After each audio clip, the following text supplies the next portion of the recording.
Oke, halo semuanya. Kita lanjutkan pertemuan kita, yaitu kalau sebelumnya kita sudah belajar bagaimana untuk menghubungkan antara Golang dengan database, ya, dalam kasus itu adalah MySQL.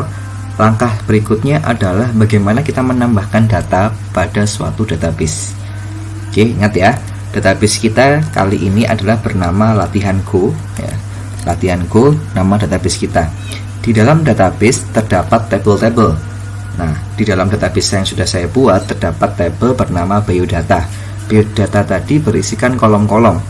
Ada 3 kolom. Yang pertama name, yang kedua nama, dan yang ketiga adalah alamat. Oke, name dalam hal ini dia bersifat auto increment. Ya, jadi saya men-setting agar name tadi bersifat auto increment. Jadi kita tidak perlu menambahkan data pada kolom name karena dia akan otomatis ditambahkan secara otomatis oleh database ketika kita menambahkan data baru pada kolom lain, yaitu nama dan alamat. Nama bertipe char, sedangkan alamat juga bertipe char. Oke, langsung saja. Untuk menambahkan data, sebenarnya kita menggunakan sebuah perintah sederhana, ya, satu baris saja seperti ini, ya. Nah, tapi karena agar codingnya lebih rapi, maka kita akan buat sebuah function. Ya, di sini saya beri nama function insert data. Oke, setiap transaksi pada Golang ketika kita ingin menambahkan, ingin mendelete, atau mungkin ingin menselect database, kita perlu menggunakan variabel db yang sebelumnya sudah kita gunakan atau sudah kita panggil. Nah, variabel db kalau kita lihat dia bertipe pointer sql.db. Nah, jadi kita akan gunakan ini sebagai parameter. Kita bikin sebuah parameter, misalkan namanya db, tipenya adalah sql.db. Oke, setelah itu, ya, kita bikin sebuah variabel. Dua variabel, yang pertama adalah insert, yang kedua adalah error. Jadi setiap proses di Go itu pasti ada returnnya berupa 2 nilai, berhasil atau error.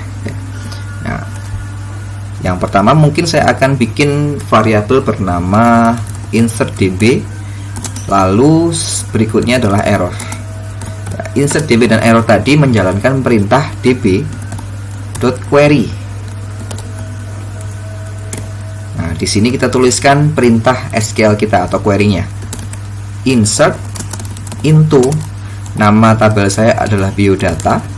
Dalam biodata tadi saya definisikan lagi, saya ingin menambahkan data untuk kolom nama dan alamat.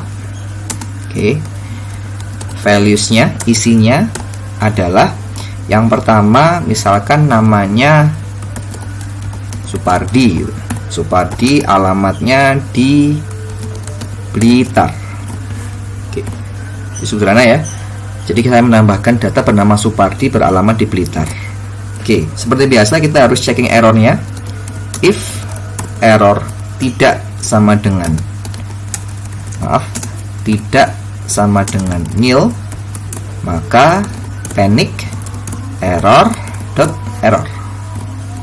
Oke, else apabila tidak ada error, maka di sini saya ingin menampilkan sebuah tulisan berhasil, gitu ya. Println data berhasil tersimpan. Oke. Lalu setelah itu saya close koneksinya, insert db.close. Oke. Oke, setelah itu, ya, karena dia sebuah function, jadi kita harus panggil dia di dalam main function. Ya, kita panggil bernama insert data dengan parameternya adalah db. Oke, kita coba, ya. Go run spasi titik. Dia terjadi error di sini.